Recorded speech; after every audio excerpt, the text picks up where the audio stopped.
नमोस्तु गुरुदेव। भाव पूजा और द्रव्य पूजा में कौन सी पूजा श्रेष्ठ होती है? भाव पूजा तो मैंने कहीं सुनी नहीं। हमने तो द्रव्य भाव सहित पूजा सुनी है। भाव पूजा बात अर्घ्य में तुम बोलते हो भाव पूजना करे करावे, ये तो तुमने रच लिया। भाव द्रव्य के बिना होता ही नहीं है। मुनियों को भी द्रव्य लिंग के बिना भाव लिंग नहीं। द्रव्य पूजन के बिना भाव पूजा होती ही नहीं। द्रव्य पूजा गृहस्थ के लिए अनिवार्य है। द्रव्य की पूजा भाव सहित करो। क्रिया रहित धर्म नहीं होता है, भाव सहित क्रिया करो। तो द्रव्य पूजा भाव सहित करने का प्रावधान है। द्रव्य छोड़ करके भाव पूजा से काम चल जाए तो फिर ऐसा करो, भोजन करने की अपेक्षा भाव से भोजन कर लो। क्या बात है? भाव से भोजन करो, खूब जम के खाओ, डकार लो और चलो भाव से भोजन करो। दिन में करो, रात में करो, जब करना हो करो। आफत तो द्रव्य भोजन में है। जीव भाव भोजन में मरेंगे कि द्रव्य भोजन तो द्रव्य के बिना कोई क्रिया नहीं होती। यही तो सबसे बड़ी चीज भूल हो रही है।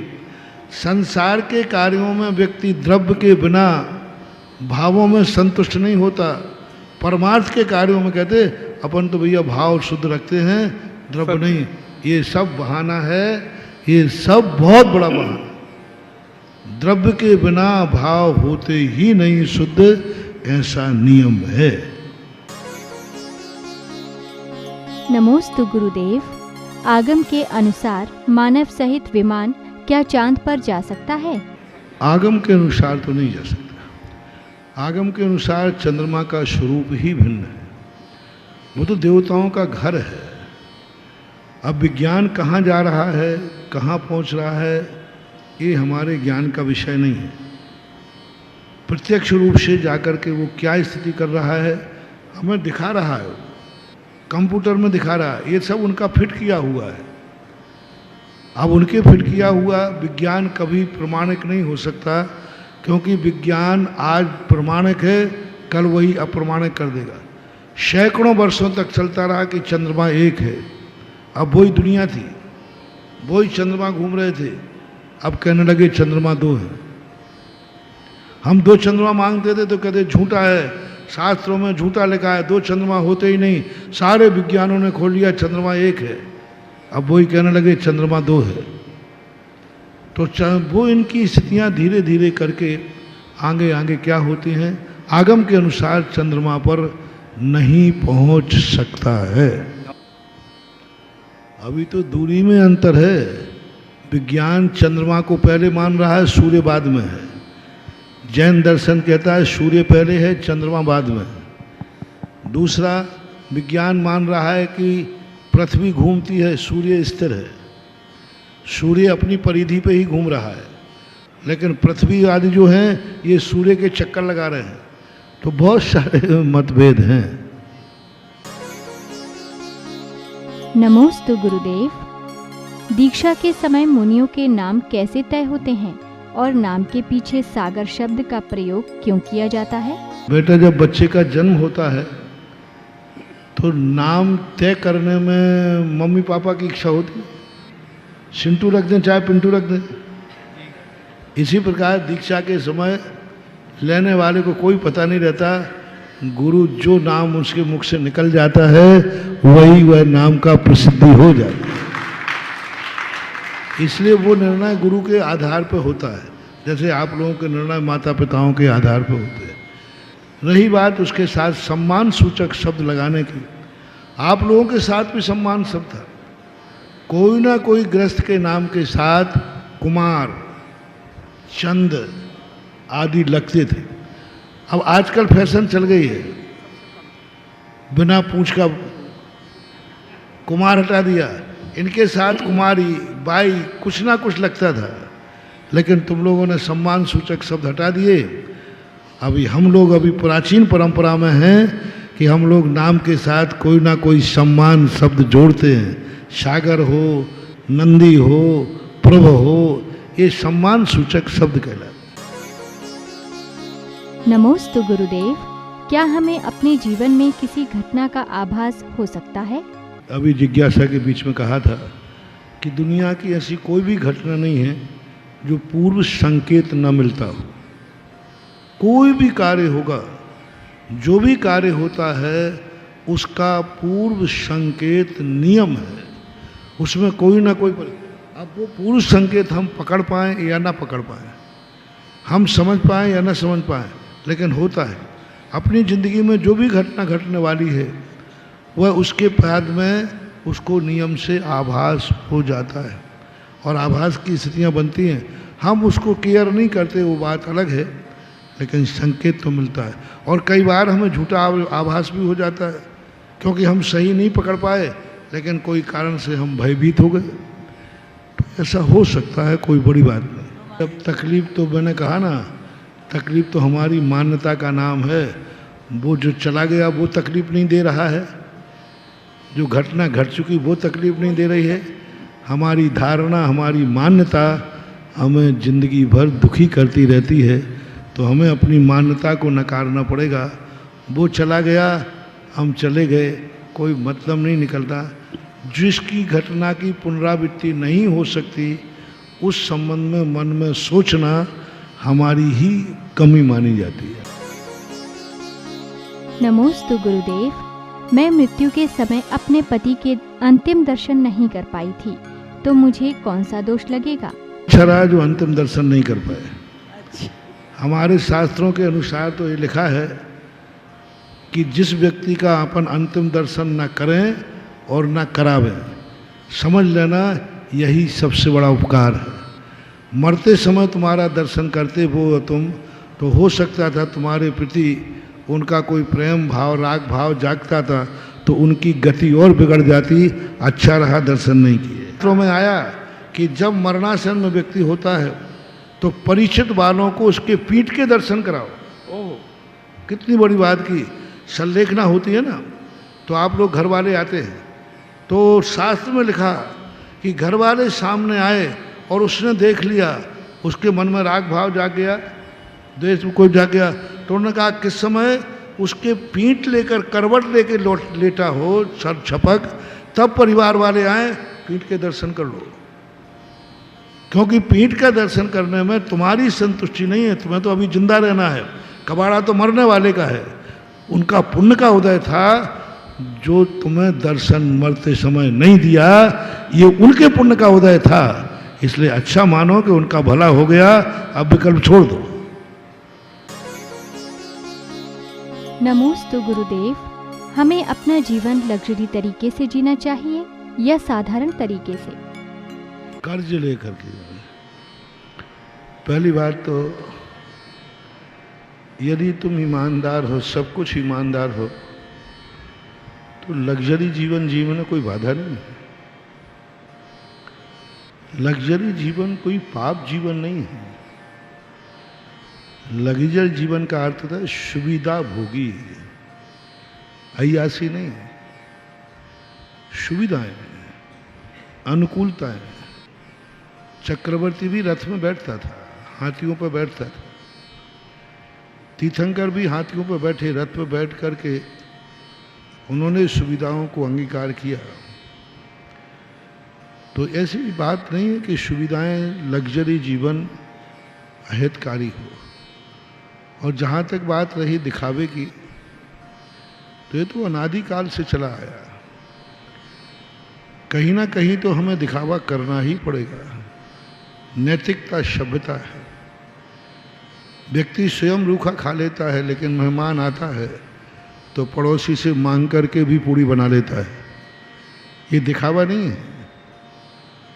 एक अपनी एक प्रकार से पोजीशन को कायम रखना है। सहज और सरल ऐसे मत हो जाओ कि तुम पशु बन जाओ।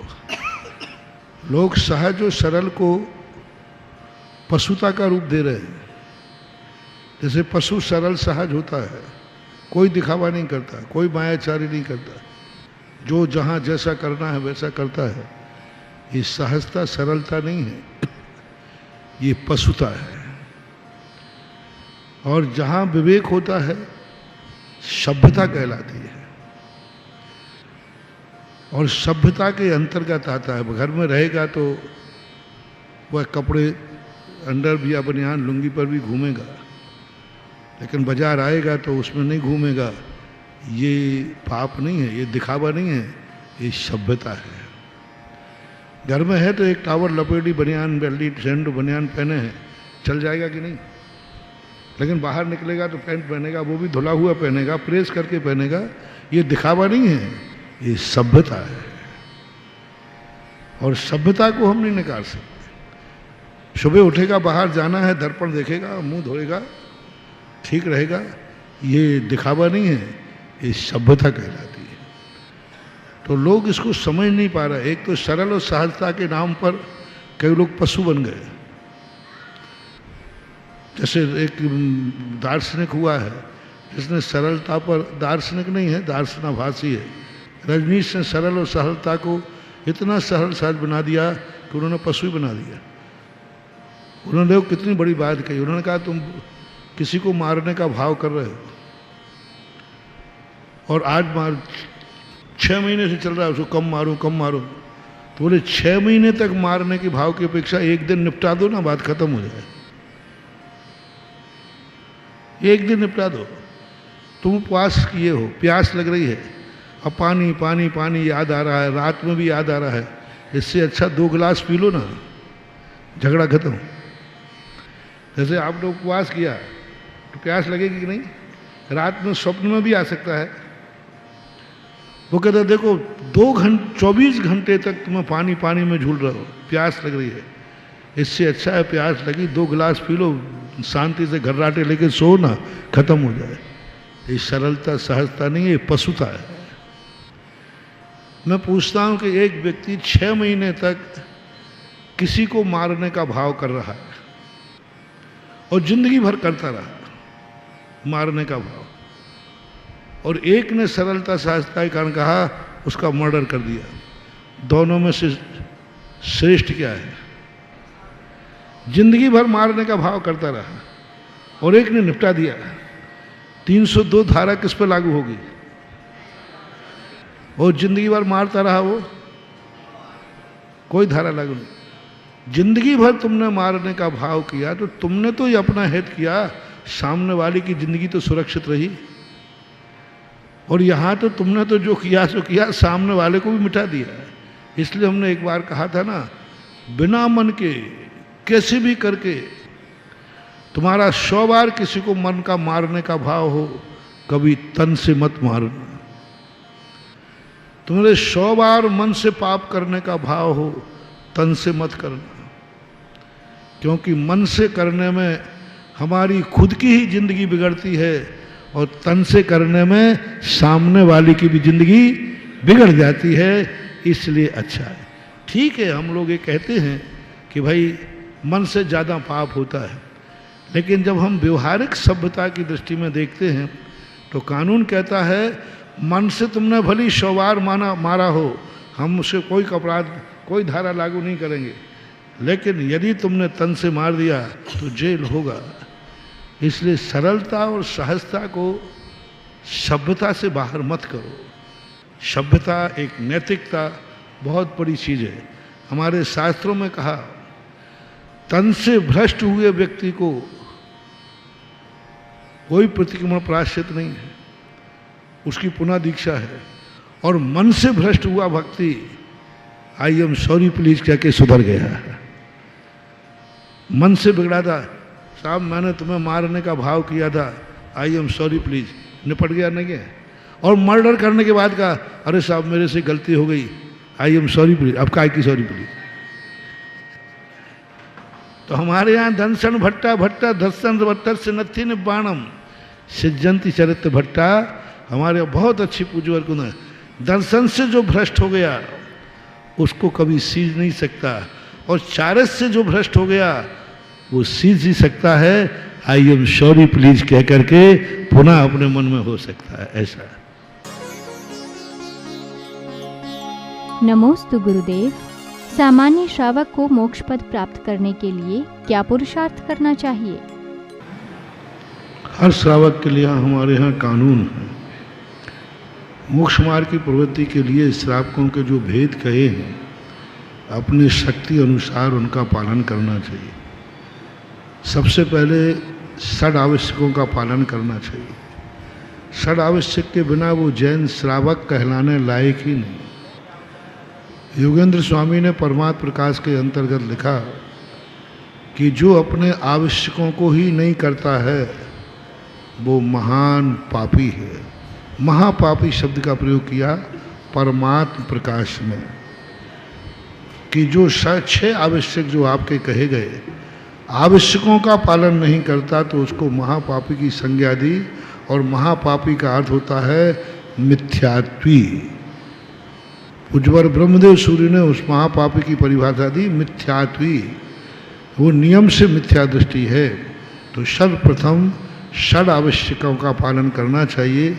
देव पूजा, गुरु उपासति, स्वाध्याय संयमस्तपः, दानम चेति गृहस्थानाम, षट कर्माणि। एसेंशियल क्वेश्चन, ये तो करना ही है, इसमें शक्ति नहीं लगाए यथाशक्ति करना नहीं, कभी कभी करना नहीं, दिने दिने षट कर्माणि, दिने दिने।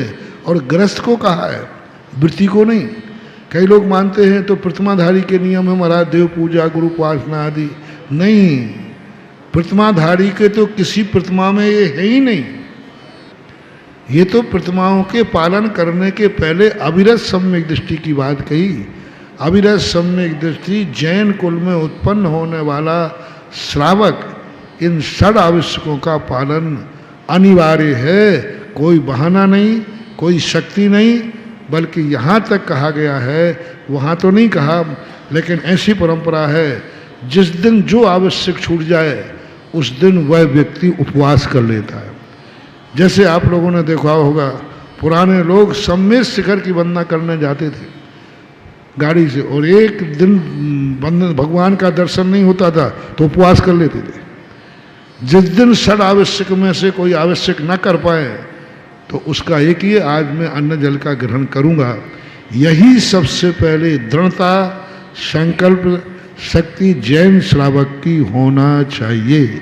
आगे फिर अपनी शक्ति प्रमाण करो। ऐसा सुधा समाधान